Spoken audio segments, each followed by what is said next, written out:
এই গাছ কি তবে জাদুর নেল পালিশ গাছ? এই কথা বলে মণিমালা জলপরি হাতে করে জাদু করতেই সেই গাছ নানান রঙের লিপস্টিকে ভরে ওঠে। এখন এই গাছেও যে দেখছি নানান রঙের লিপস্টিকে ভরে গেল, তবে কি এই গাছও জাদুর লিপস্টিক গাছ? বিষ্ণুপুর নামের এক জঙ্গলে এক মাটির কুটিরে এক বুড়ির সাথে দুই পরী বসবাস করত। একজনের নাম চন্দ্রমল্লিকা, আরেকজনের নাম সূর্যমুখী। সূর্যমুখী, চন্দ্রমল্লিকা, তোমরাই আমার কথা মন দিয়ে শোনো। তোমরা দুজনেই এখন বড় হয়েছো, এবার তোমাদের নিজ নিজ আসল শক্তি খুঁজে বের করার সময় হয়ে গেছে। আমাদের মধ্যে জাদুর শক্তি আছে?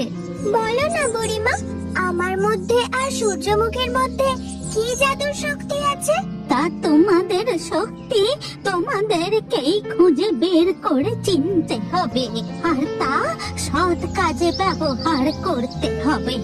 যাও এবার জঙ্গলে উড়ে উড়ে দেখো, যদি কেউ বিপদে পড়ে তবে তাকে সাহায্য করো।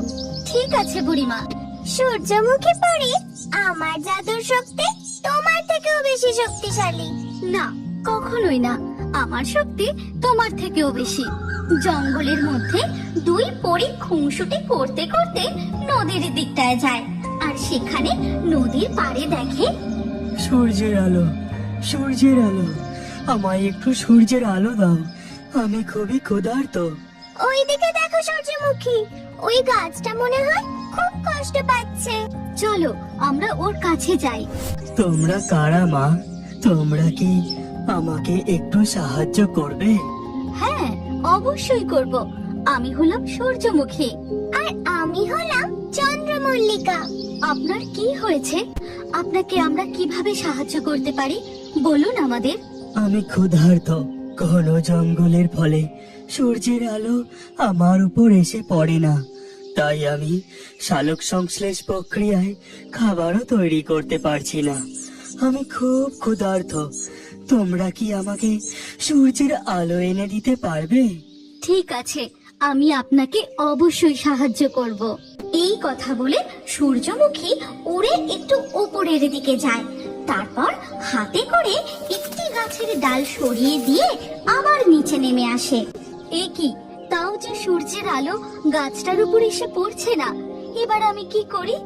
হ্যাঁ, মনে পড়েছে, আমি তো সূর্যমুখী পড়ি, সূর্যের প্রতীক। চোখ বুঝে সূর্যদেবের কাছে প্রার্থনা করি।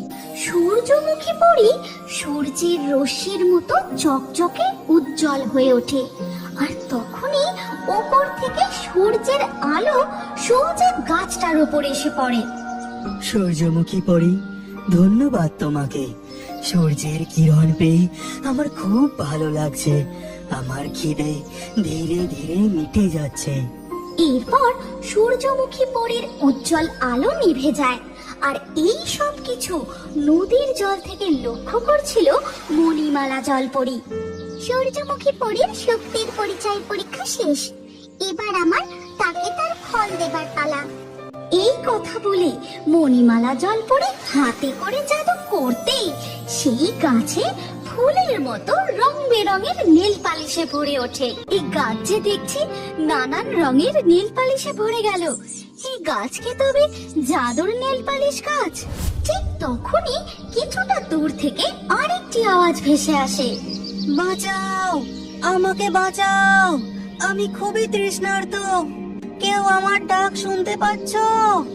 সূর্যমুখী পরি, ওই দিকে তাকিয়ে দেখো, ওই গাছটাও মনে হয় খুব কষ্টে আছে। চলো আমরা ওর কাছে যাই।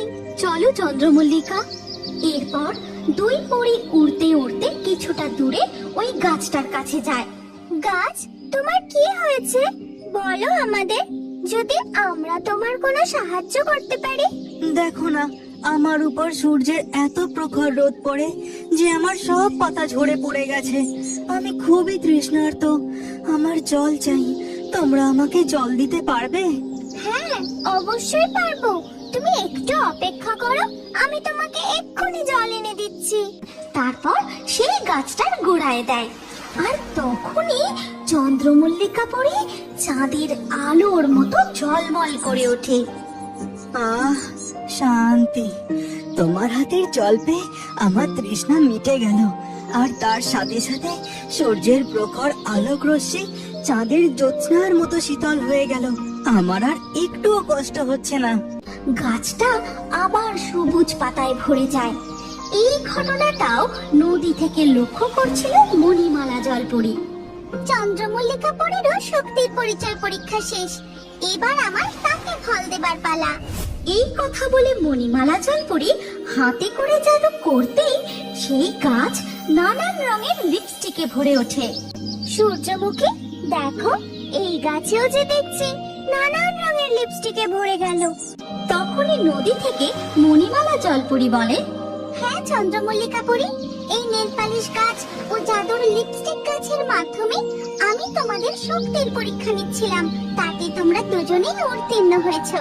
সত্যি আমরা দুজনেই পরীক্ষায় উত্তীর্ণ হয়েছি? হ্যাঁ সূর্যমুখী পরি, তোমরা দুজনেই উত্তীর্ণ হয়েছো। আমরা তো শুধু দুই গাছকে সাহায্য করেছি, কিন্তু জলপরি আমাদের মধ্যে কি বিশেষ ক্ষমতা রয়েছে? সূর্যমুখী পরীর মধ্যে রয়েছে সূর্যের মতো শক্তি, আর চন্দ্রমল্লিকা পরীর মধ্যে রয়েছে চাঁদের মতো শীতলতা। আমি তোমাদের দুটি বিশেষ জিনিস উপহার দিতে চাই। আপনি আমাদের উপহার দেবেন? তা কি উপহার দেবেন জলপরি? চন্দ্রমল্লিকা পরী, আমি তোমাকে ওই গাছের জাদুর লিপস্টিক উপহার দেব। তুমি সেই লিপস্টিক ব্যবহার করে যে কথা বলবে সেই কথাই সত্যি হয়ে যাবে। ধন্যবাদ আপনাকে জলপরি, আমি আপনাকে কথা দিচ্ছি এই জাদুর লিপস্টিক আমি সব কাজে ব্যবহার করব। আর সূর্যমুখী পরি, আমি তোমাকে ওই গাছের জাদুর নেল পালিশ উপহার দেব। ওই নেল পালিশ তুমি তোমার নখে লাগালে তুমি তোমার হাত দিয়ে নানান জাদু করতে পারবে। আমিও সর্বদা ওই জাদুর নেল পালিশ অন্যের উপকারের জন্যই ব্যবহার করব। ঠিক আছে, এবার তোমরা দুজন ওই দুটি গাছের কাছে গিয়ে দাঁড়াও। এবার আমার জলরাজ্যে ফিরে যাবার সময় হয়ে এসেছে। এই কথা বলে জলপরি নদীতে ডুব দিয়ে চলে যায়। তুমি আমাকে সাহায্য করেছিলে, এবার আমি তোমাকে আমার জাদুর নেল পলিশ উপহার দেব। তুমি কোন নেল পলিশ চাও বলো? আমার ওই লাল রঙের নেল পালিশটা খুব পছন্দ। ঠিক আছে, তবে এই নাও। ধন্যবাদ জাদুর নেল পালিশ গাছ। এরপর পাশের লিপস্টিক গাছ চন্দ্রমল্লিকাকে বলে, চন্দ্রমল্লিকা, তোমার কোন লিপস্টিকটা পছন্দ? আমার তো ওই গোলাপি রঙের লিপস্টিকটা পছন্দ। তুমি আমাকে ওই লিপস্টিকটা দিতে পারবে? হ্যাঁ অবশ্যই, আমি এক্ষুনি দিচ্ছি। সাথে সাথেই লিপস্টিক গাছ থেকে একটা গোলাপি রঙের লিপস্টিক নিচে পড়ে। তারপর চন্দ্রমল্লিকা পরি সেই লিপস্টিকটা হাতে তুলে নেয়। ধন্যবাদ লিপস্টিক গাছ।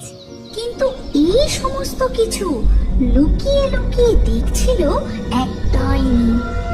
বাবা, গাছ দুটো লিপস্টিক আর নেল পালিশ উপহার দিল।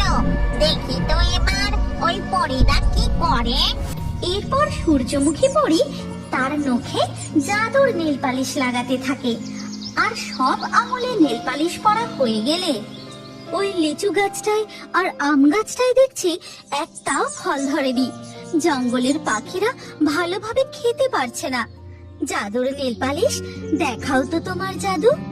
সূর্যমুখী পরি হাত ঘুরিয়ে জাদু করতেই আম গাছে আম ও লিচু গাছে লিচুর ফলন হয়।